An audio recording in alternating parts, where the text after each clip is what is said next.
อ่าตัดภาพมันกระยุกป่าอยู่ดงทุกคนวันนี้ให้สิพาทุกคนไปติดแมงจักจั่นทุกคนติดจักรจั่นทุกคนโดยอุปกรณ์นี่แหละทุกคนนี่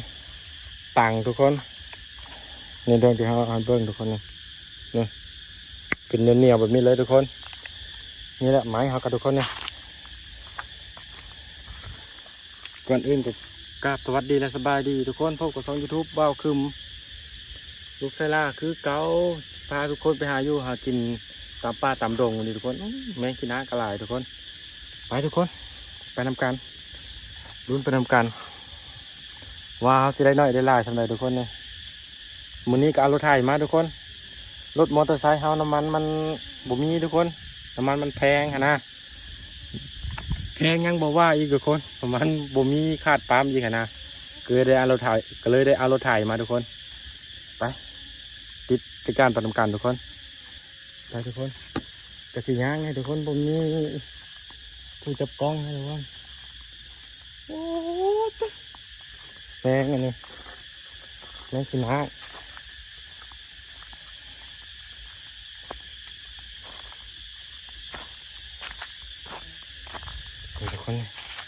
ทุกคนได้ยินเสียงมันห้องบ่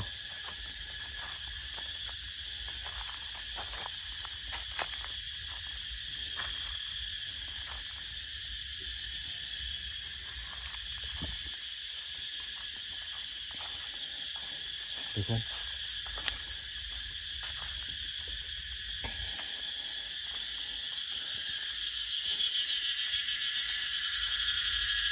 เห็นแล้วทุกคน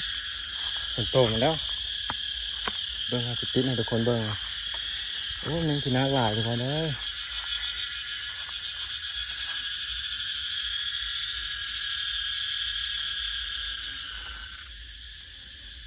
โอ้ย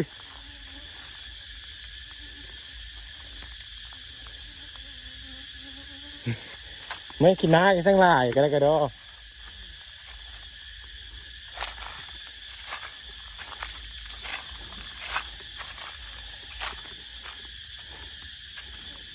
กำลังคิดติดอันนี้กินน้า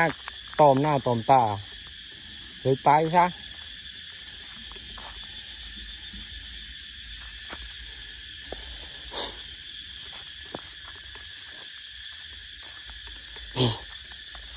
ทุกคนแม่งกินน้าลายแท้แม่งกินน้า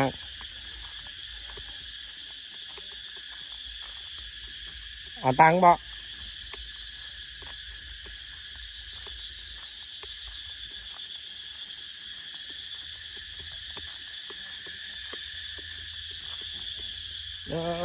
ติดตัวนี้ก่อน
ได้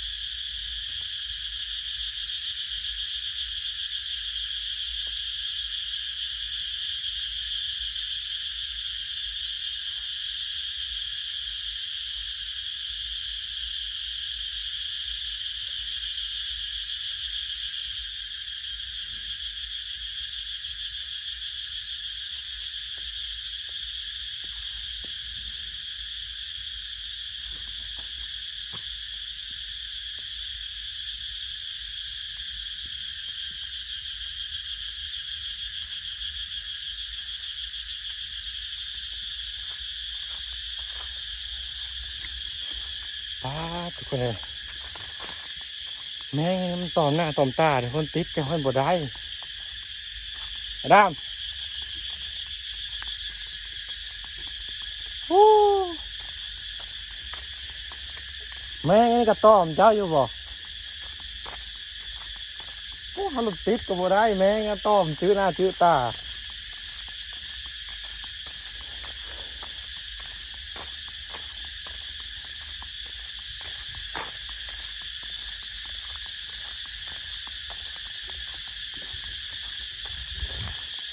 ยังบ่ได้โฟโต้อยู่เอาล่าอยู่แล้วติดบ่ทันมันฮะ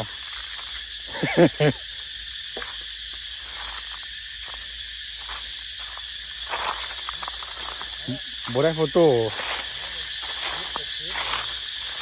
ว่ะเดี๋ยวนี่คือคนตะกั้นนี่คนนี้เห็นป่ะนี่ทุกคนป้าแมงอันนี้นะเขาสร้างมาให้ยังไงไม่ได้คิดแต่เฮาโอ้นี่ตัง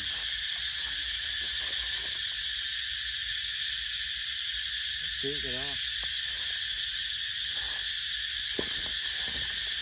ที่โตแล้วโตแล้วมันไม่ได้ซื้อใครได้แมงนี่ก็จะอยู่ตรงนี้มาได้เลยนะนี่ห้องเลยเอาเลยนี่มันก็เป็นน้อยเลยเออใช่ไหมบุษเนี่ยนะที่บอกใส่ตังค์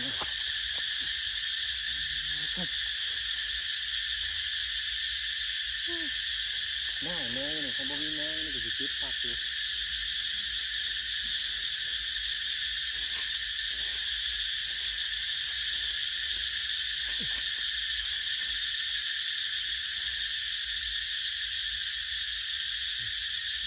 ใช่ก็ไม่ได้ไม่ง่ายนะตื่นมา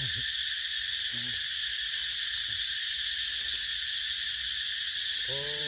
เรื่องนั้นมันโตมัน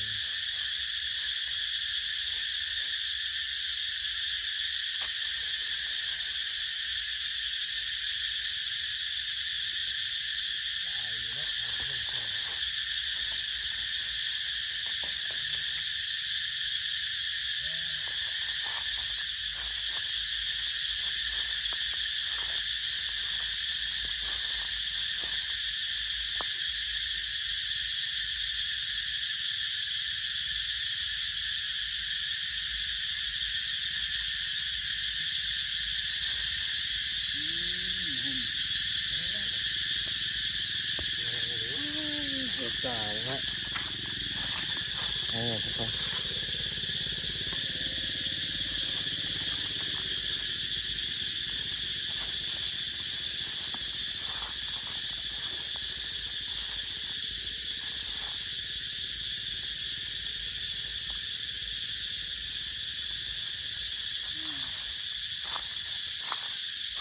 เดี๋ยวกันนะเอาอย่ามองมาหาชาเพิ่มกันนี่คิวเนี่ยสีฟ้าเรามีมาต่อ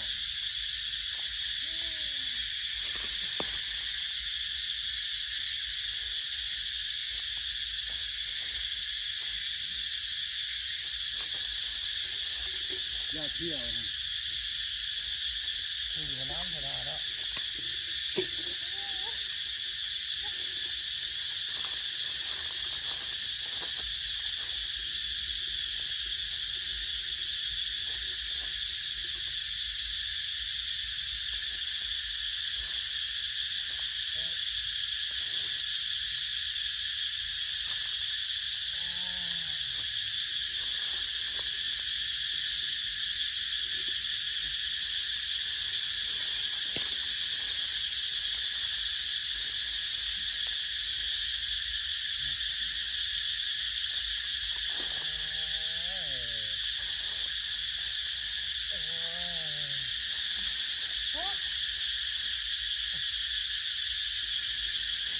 จ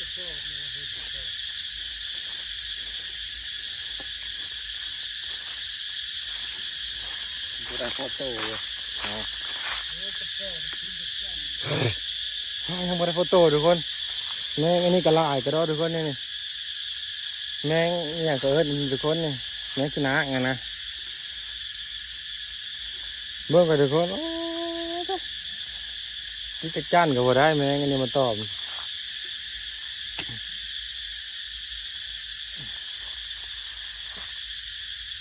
เด็กน้อยเด้อ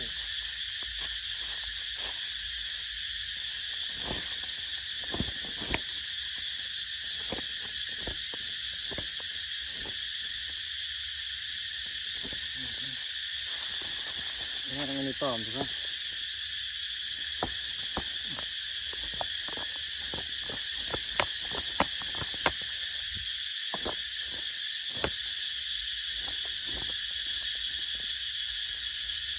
แมงชนะตอบ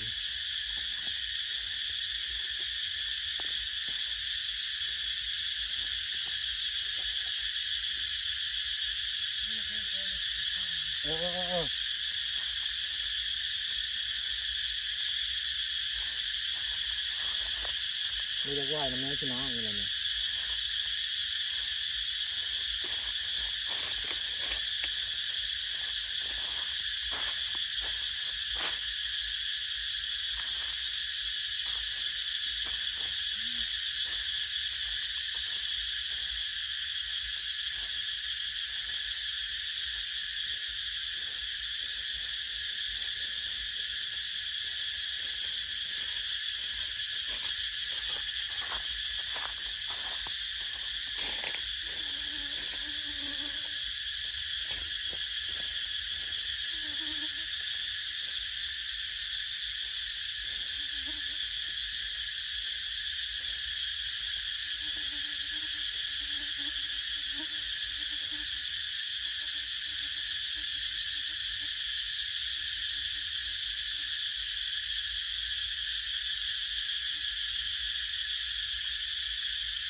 มันตั้มเพิ่มมาอีกจ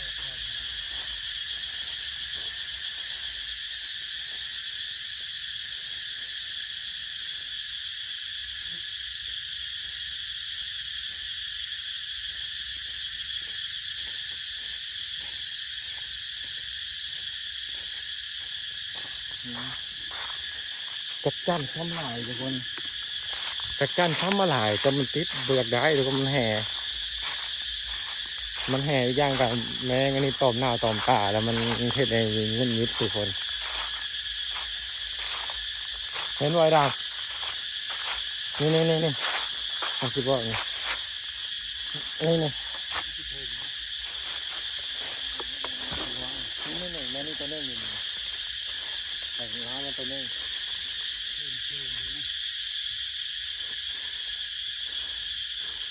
โอ้ไปเลยไปตัวนึง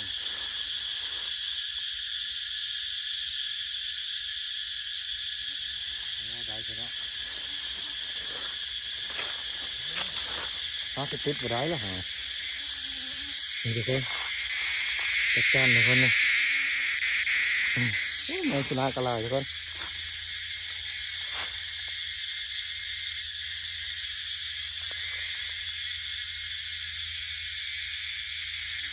นี่ทุกคนวิธีเอาฮะ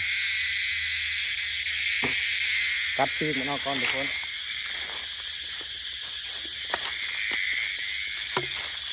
ปนลงกระตุกเลยทุกคน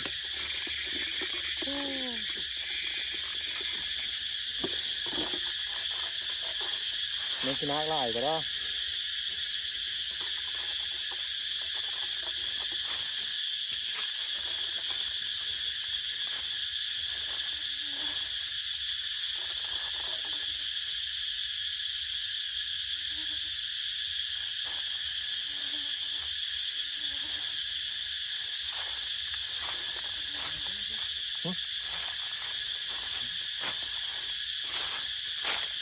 ติดให้ก็ได้นะเอาติดก็ได้เราสินี่ทุกคน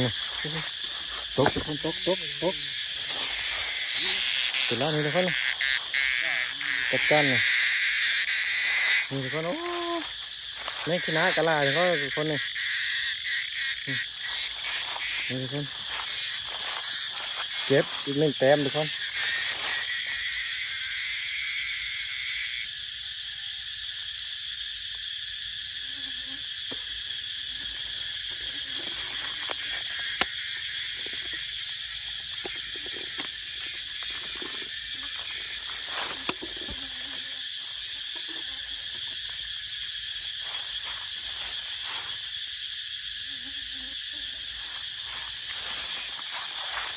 ทุกคน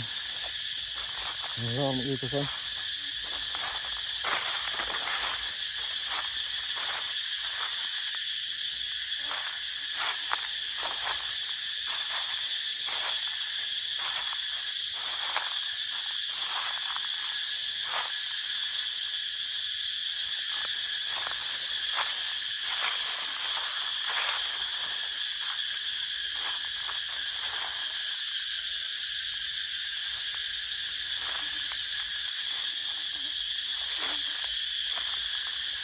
นี่ดำตัวนี้ดำนี่บนเก้าเจ้าแล้วนี่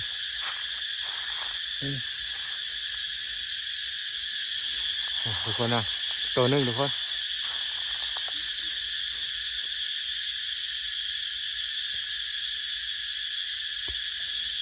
แม่งขนาดกระไรตัวต่ำๆนี่ก็มีนี่ตัวเทิงนั่นก็มีฮะ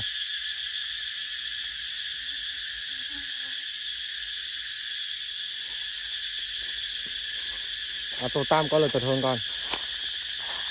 ตัวเทิงเอาใกล้ๆงามพังนี่นะเห็นปะนั่นไอ้ตัวต่ำเราอยู่นี่อยู่นี่ตัวเทิงอยู่นั่นน่ะตัวเทิงไอ้ตัวต่ำ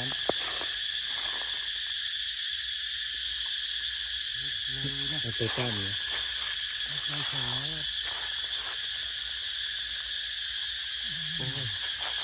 ไอ้ตุ๊ดยังบ่ถึงก็บ่ถึง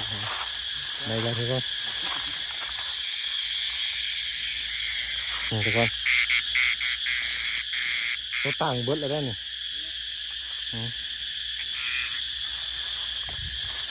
เห็นแล้วบอสตัวตามฮะดูกัน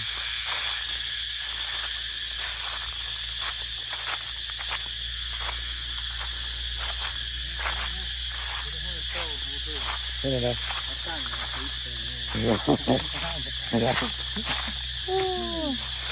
เป็นตัวซ้ายกับทางแม่อย่ามองอย่าเที่ยวจะใช้ตุ๊กตันนะเขาหมกหลังมันหลักแม่มันก็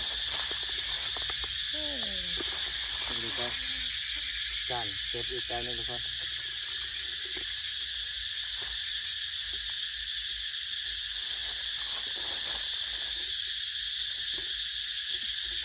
เริ่มต้นโอ้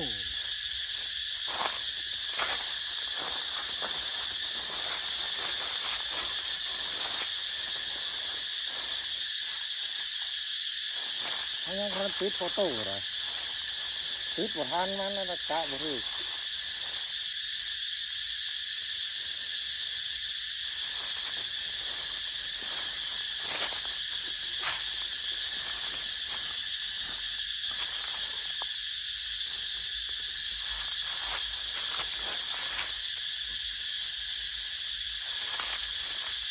โอ้2 โต้เนาะ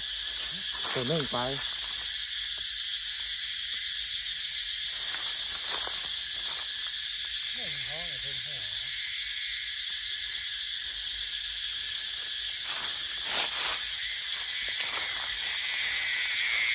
เดี๋ยวตัวหนึงทุกคน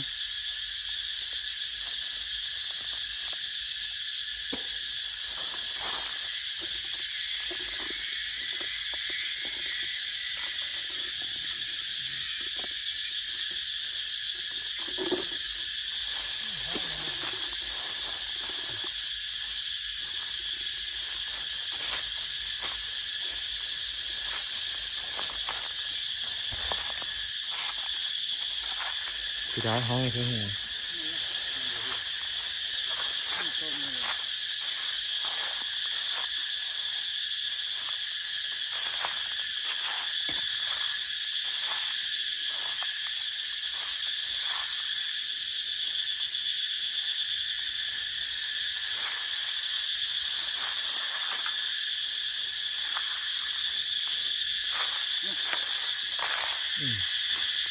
ใบไม้ใบเดี๋ยวนี่บริสุทธิ์เลยนี่ไม่ได้ในใต้หวานกันเลยต้นไม้เดี๋ยวนี้ทุกคนติดการให้ทุกคนเบิ่งเนี่ยตัวนี้เห็นแล้วเห็นแล้วคนไหนคนนี้อยู่เห็นเนาะ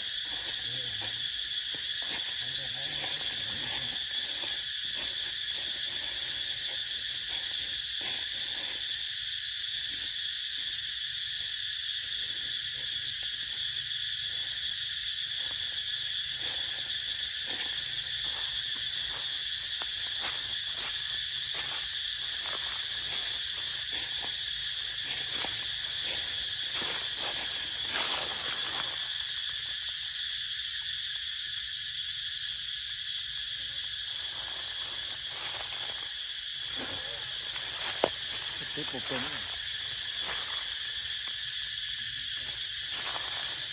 เฮ้ยนี่เฮ้ยไม่ได้มาหาดูมาซีบ้างด้วยนี่บริเวณนี่ต้นไม้เลย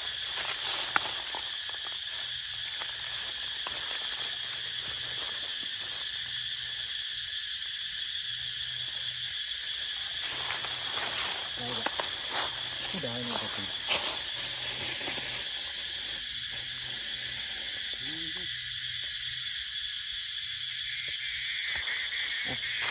เป็นเลยนี่ทุกคนได้แล้วทุกคนนี่นู่นหลายนะครับทุกคนเลย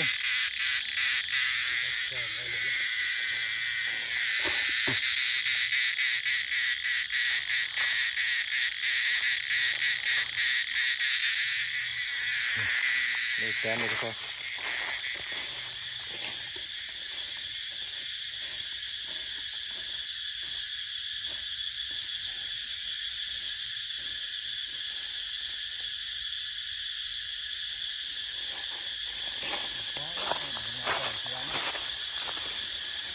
เจ้าหงเนาะ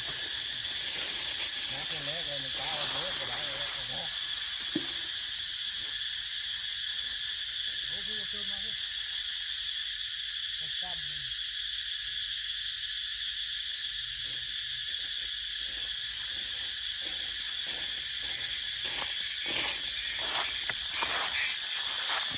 ทุกคนไป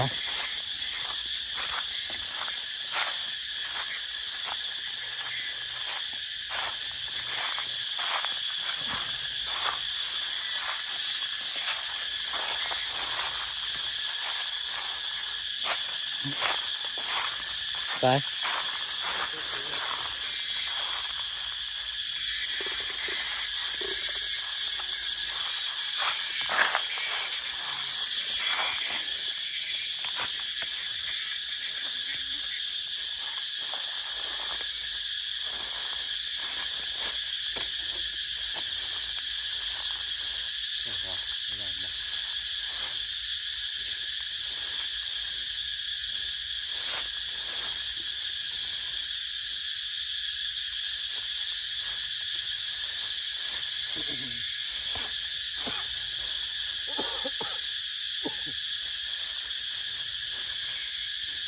ตัวแง่เลย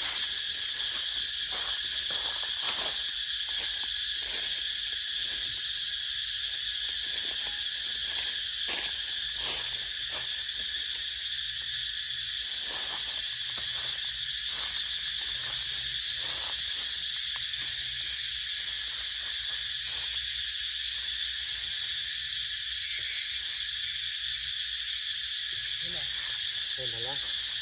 ไม่ได้ตั้งนะเป็นอะไรไม่ไปแล้วหูแค่นี้ล่านี่ไงคือแค่นี้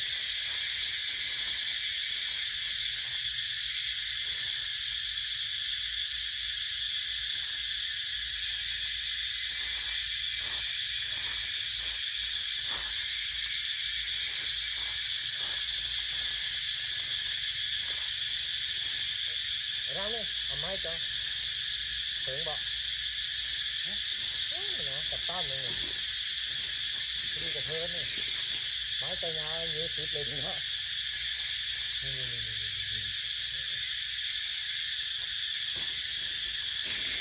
cái tam mà nào cái đó được chưa hả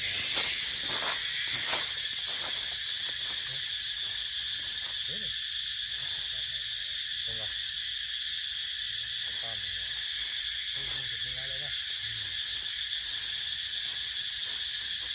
thôi ngọt thôi ngọt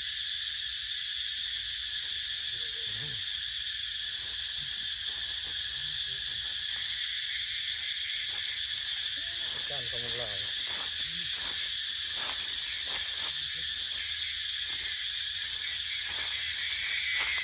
được không cắt chan xàm tém được không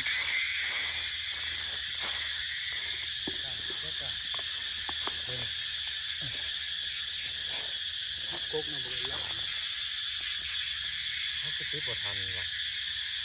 cái nằm bãi đó mai không mình hại kêu rồi mình hại đó mới đây có tổ nhiều nhau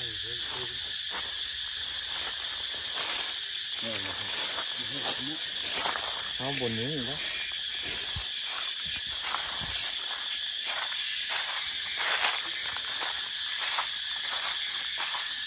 ทุกคนปะนี่ทุกคนทุกคนนี่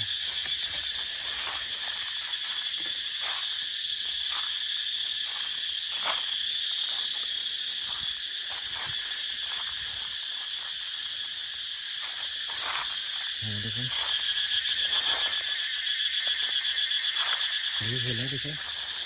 ตอนนี้เห็นแล้วทุกคนติดโตยังบ่ได้อยู่ทุกคนบ่ได้โต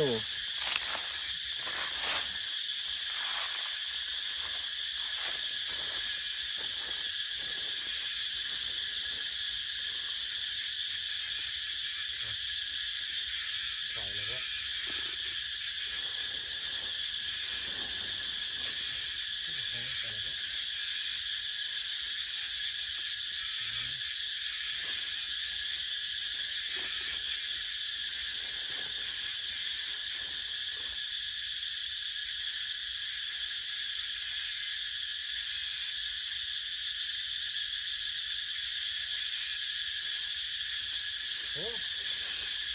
ได้แล้วแต้มนึงแล้ว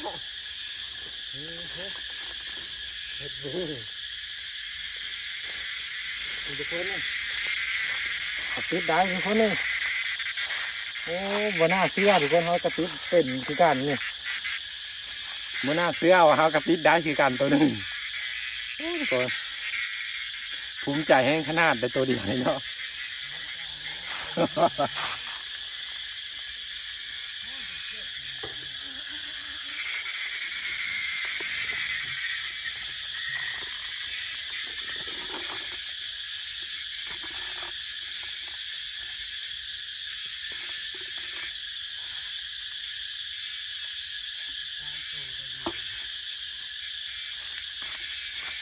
ทุกคนต่อ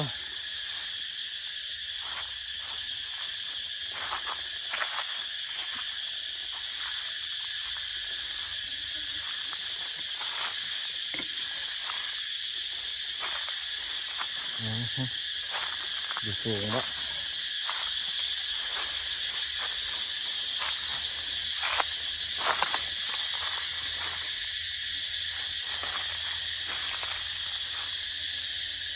ใส่ห้องอยู่เลย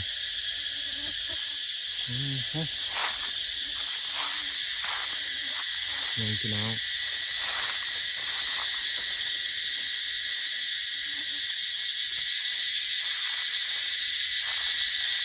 นี่เป็นซ้ำนึงเนาะแมงก็มักสูง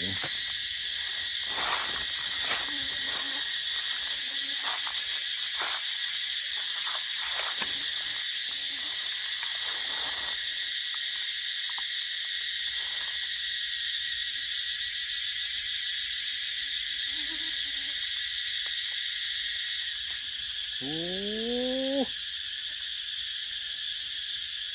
บ่ได้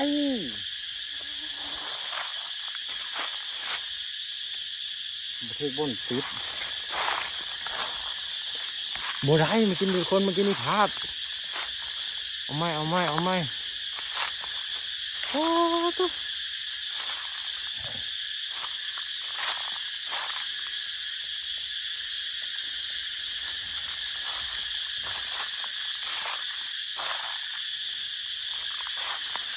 อย่างห้องน้องสนั่นเห็นแล้วตัวนึงทุกคนนะอยู่ในเครือทุกคนอุ้ยกินผิดอยู่ในเครือทุกคนตัวนี้เรื่องสอบผิดก่อนทุกคน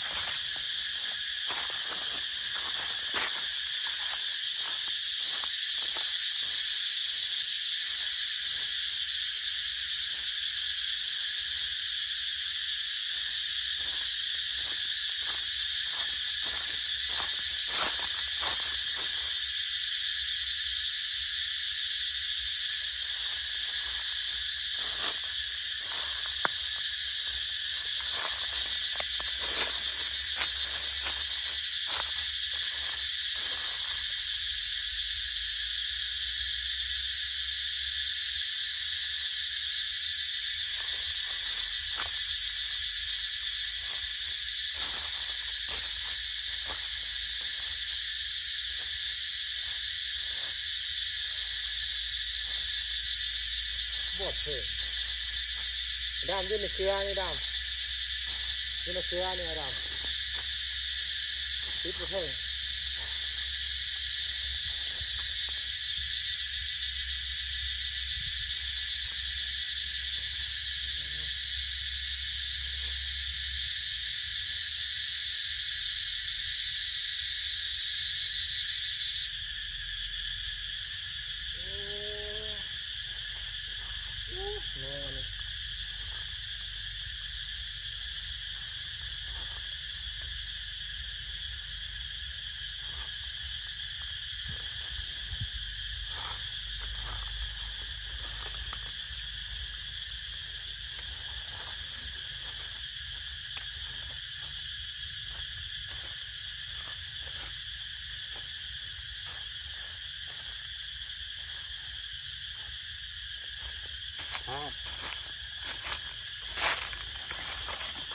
พาไปลายแป้งขนาดทุกคนเลย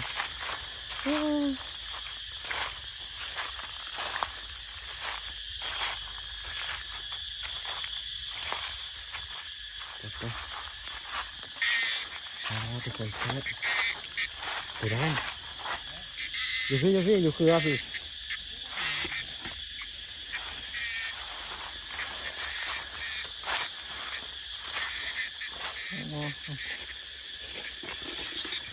4-5โตติดบ่ได้พอโตนี่ตัวเดียวนี่ในเครือนั่นน่ะดู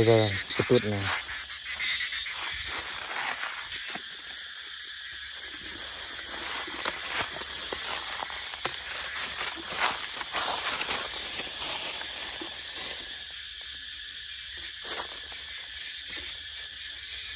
บนนั้นเลยปะบ่ที่ปัดใส่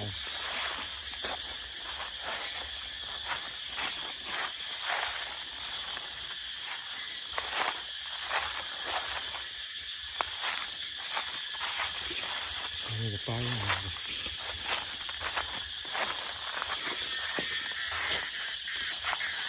ไปบ้า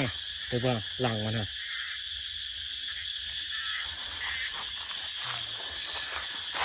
เด้ดิแน่ทางนี้เห็นเลยเหรออยู่เกินอยู่ที่มันมี2โตตัวหนึ่งมาอยู่ต่ำตัวต่ำลงไป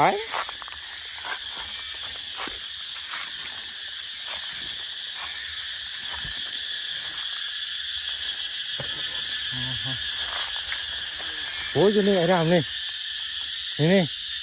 อยู่ข้างไม้เลย1 โต ทันบ่นี่ป้อนเข้ามาติดอันนี้ได้บ่นี่เดี๋ยวจะเข้ามา2นี่ได้บ่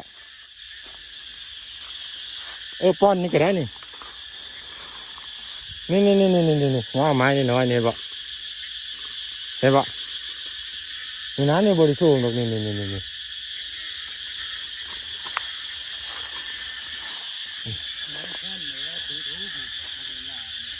ห็นแล้วติดยันบุ๋มแป้น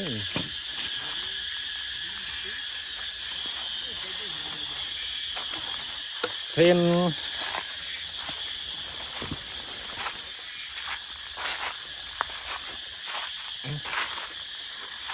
เอาละทุกคนเดี๋ยวขอซ้ำนี้ก่อนทุกคน